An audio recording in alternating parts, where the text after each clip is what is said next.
आज हम बात करेंगे थॉमस एम स्टर्नर की किताब दी प्रैक्टिसिंग माइंड के बारे में।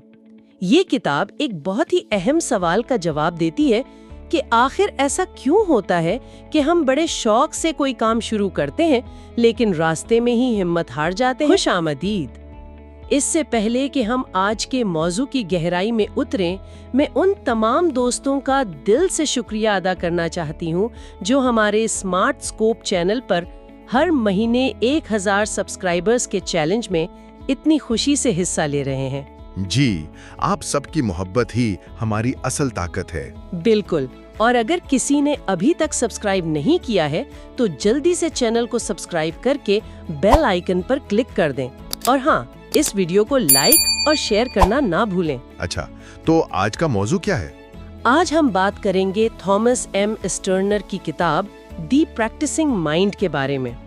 ये किताब एक बहुत ही अहम सवाल का जवाब देती है कि आखिर ऐसा क्यों होता है कि हम बड़े शौक से कोई काम शुरू करते हैं लेकिन रास्ते में ही हिम्मत हार जाते हैं। ये तो तकरीबन हर किसी का मसला है। जी, तो हमारा मकसद ये समझना है कि किसी भी मकसद को हासिल करने के लिए नतीजे से ज्यादा अमल पर तवज्जो देना क्यों जरूरी है। ये गुफ्तगू उन लोगों के लिए बहुत खास होने वाली है जो जल्दबाजी, मायूसी और ध्यान भटकने जैसे मसाइल का सामना करते हैं। तो आइए इस पर बात करते हैं। हम सबके साथ ये होता है ना? नया साल, नए मंसूबे, जिम जाएंगे, कोई नई जबान सीखेंगे, कोई प्रोजेक्ट शुरू करेंगे। शुरू में जोश आसमान पर होता है। बिल्कुल, लेकिन फिर कुछ हफ्तों बाद ही वो सारा जोश ठंडा पड़ जाता है। मुझे लगता है कि हम नतीजे पर इतना ज्यादा ध्यान देते हैं कि अमल एक बोझ लगने लगता है। हर वक्त बस यही सोचते हैं कि मंजिल कब आएगी। आपने बिल्कुल सही मसले की निशानदेही की है। ये आज के दौर की, आप कह लें कि एक ज़हनी वबा है। हम फौरी नताइज की दुनिया में रहते हैं। हर चीज एक क्लिक की दूरी पर है। जी, इसीलिए हमारा दिमाग सब्र करने की सलाहियत खो बैठा है। प्रैक्टिसिंग माइंड इसी मसले का एक बहुत गहरा और अमली हल पेश करता है। ये कोई पेचीदा फलसफा नहीं है, बल्कि एक ज़हनी हालत है, एक ऐसा जाविया नजर जो हाल में रहता है। अमल से लुत्फानंदोज होता है? बिल्कुल, और बेसब्री और मायूसी से आजाद होता है। मुसन्निफ का कहना है कि एक कामयाब और नाकाम इंसान में फर्क टैलेंट का नहीं बल्कि इसी सोच के अंदाज का होता है। यहाँ बात वाकई दिलचस्प हो जाती है। यानी मसला हमारे इरादों में नहीं, हमारे नुक्ता नजर में है। लेकिन सिर्फ नतीजे पर तवज्जो मरकूज रखना हमें ज़हनी तौर पर इतना थका क्यों देता है? देखें, जब हमारी सारी तवज्जो सिर्फ नतीजे पर होती है तो हम अपने दिमाग को एक ऐसी हालत में डाल देते हैं जिसे मंजिल का जुनून कहते हैं। मंजिल का जुनून? वाह! जी, इस हालत में हमारा दिमाग मुसलसल मुस्तकबिल में रहता है। ये हाल में किए जाने वाले काम से लुत्फानंदोज होने की सलाहियत खो देता है। मकसद का होना जरूरी है, लेकिन सिर्फ एक सिमत के तौर पर, खुशी के हतमी जरिए के तौर पर नहीं। इसकी कोई मिसाल दे सकते हैं? जी, इसे ऐसे समझें जैसे कोई माहिर शेफ खाना बना रहा हो।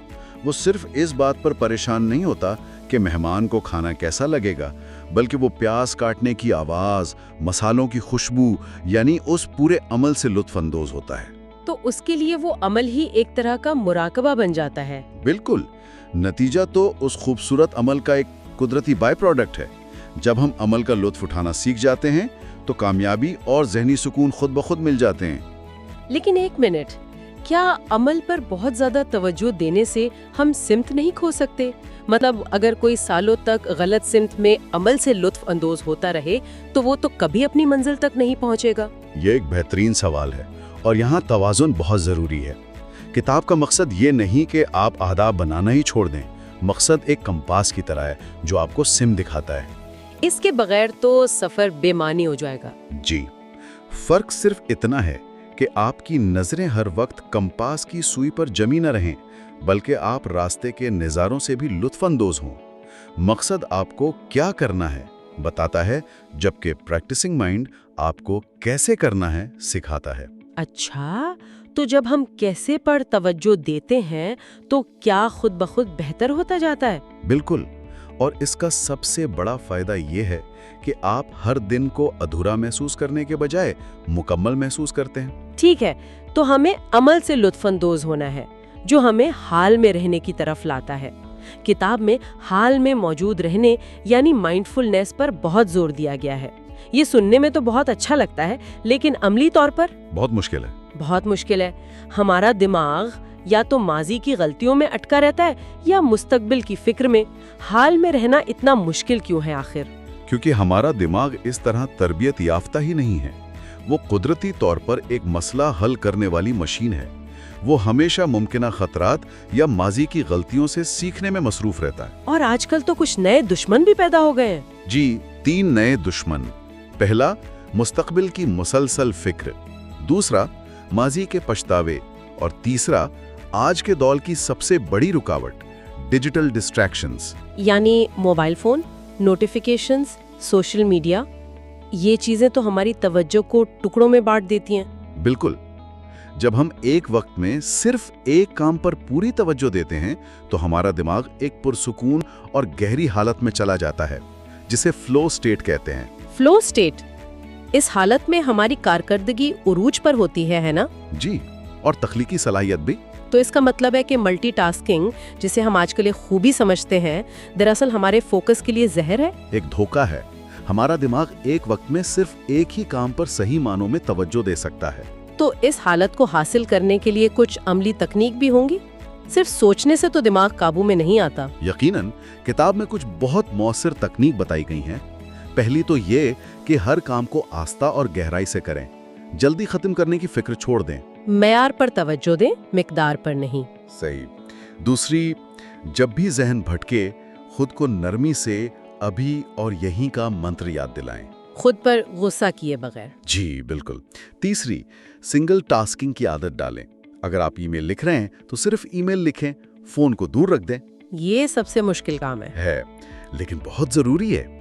چوتھی، اپنی سانسوں پر توجہ دیں۔ جب بھی دھیان بھٹکے، چند گہری سانسیں آپ کے دماغ کے لیے ریسیٹ بٹن کا کام کرتی ہیں۔ اور کوئی آخری ٹیکنیک؟ آخری، اور جو مجھے سب سے زیادہ پسند ہے، وہ ہے خود کو حکم دینا۔ جب آپ محسوس کریں کہ دماغ بھٹک رہا ہے تو اپنے آپ سے مضبوطی سے کہیں، رکو، اسی لمحے پر دھیان دو۔ واو، یہ تو بہت طاقتور ہے، رکو۔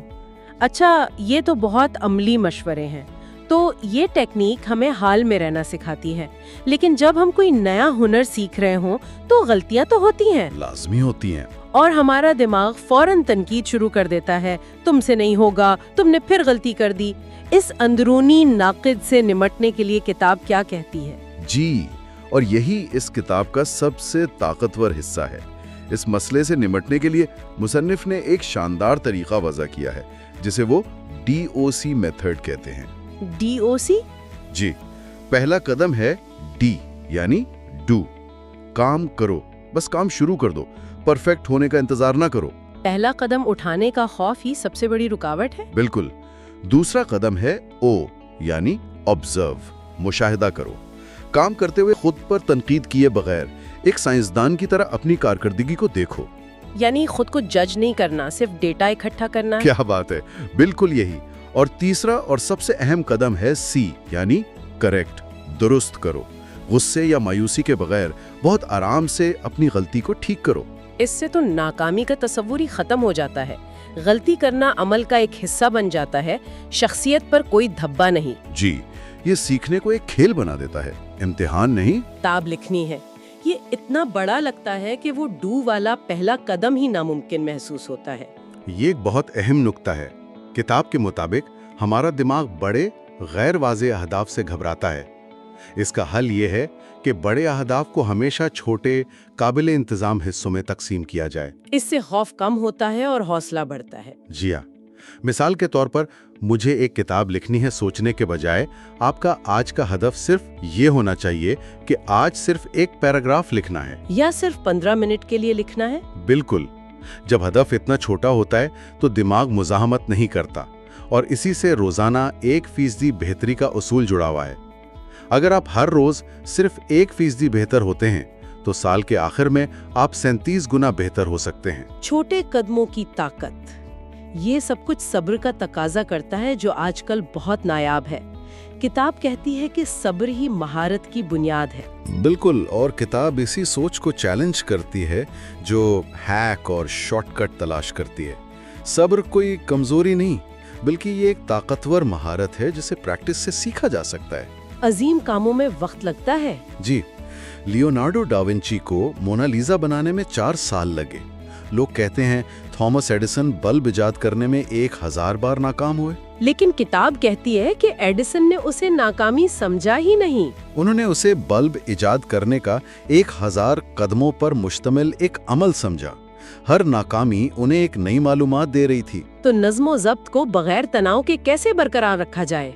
इसे बोझ नहीं, आदत बनाएं। छोटे अहदाफ मुकर्रर करें, खुद को छोटे इनाम दें और लचकदार रहें। मकसद साबित कदम रहना है, सख्त और बेलचक नहीं। लेकिन इस अंदरूनी आवाज का क्या करें जो कहती है बाद में कर लूंगी? ये टाल मटोल यानी प्रोक्रेस्टिनेशन, ये सब्र की सबसे बड़ी दुश्मन है। टाल मटोल को समझना बहुत जरूरी है। किताब के मुताबिक ये सुस्ती नहीं है, इसकी जड़ें हमारी नफ्सियात में गहरी हैं। अच्छा? जी, ये असल में दिमाग का एक शॉर्टकट है जो मुश्किल काम से बचकर फौरी तस्कीन की तरफ भागता है। इसकी बड़ी वजूहात में नाकामी का डर, परफेक्शनिज्म और काम की गैर वाज़ेह नौयत शामिल हैं। तो इन ज़हनी रुकावटों को पहचानना ही इन पर काबू पाने का पहला कदम है। बिल्कुल, जब आप जान लेते हैं कि आप काम क्यों टाल रहे हैं तो आप उस मसले को हल कर सकते हैं। तो इन सब बातों का क्या मतलब है? अगर हम पूरी गुफ्तगू का निचोड़ निकालें तो बुनियादी पैगाम ये लगता है कि कामयाबी कोई ऐसी चीज़ नहीं जिसका पीछा किया जाए। जी, बल्कि ये एक बाय प्रोडक्ट है, एक ऐसा नतीजा जो खुद ब खुद आपको तब मिलता है जब आप नतीजे का पीछा करने के बजाय अमल से मोहब्बत करना सीख लेते हैं। बिल्कुल दुरुस्त, आपने इसे बहुत खूबसूरती से समेटा है। जो शख्स अमल से मोहब्बत करना सीख लेता है वो नतीजे का मोहताज नहीं रहता। उसके लिए हर दिन का सफ़र, हर दिन की मश्क ही इनाम बन जाती है। इससे न सिर्फ कामयाबी मिलती है बल्कि ज़हनी सुकून और तवाज़ुन भी हासिल होता है, जो कामयाबी से भी बड़ी चीज़ है। सफ़र खुद ही मंजिल बन जाता है और इनाम भी। ये किताब महारत हासिल करने और अहदाफ तक पहुंचने पर तवज्जो देती है। लेकिन यहाँ मेरे जहन में एक सवाल उभर रहा है, क्या होगा अगर हम उस प्रैक्टिसिंग माइंड को सिर्फ किसी हुनर या प्रोजेक्ट पर नहीं बल्कि अपनी रोजमर्रा की जिंदगी पर ही लागू करें? ये गहरी बात है। अपने रिश्तों पर, अपनी सेहत पर, अपने हर लम्हे पर। क्या होगा अगर कोई हतमी नतीजा सोचे बगैर सिर्फ जीना ही एक मश्क बन जाए? ये एक ऐसी सोच है जिस पर हम सबको गौर करना चाहिए। बिल्कुल, तो ये एक गहरी सोच है जिस पर गौर किया जा सकता है। अगर आपको ये गुफ्तगू पसंद आई हो तो स्मार्ट स्कोप चैनल को सब्सक्राइब करना, बेल आइकॉन दबाना और इस वीडियो को लाइक और शेयर करना न भूलें। आपकी शिरकत का बहुत बहुत शुक्रिया। शुक्रिया।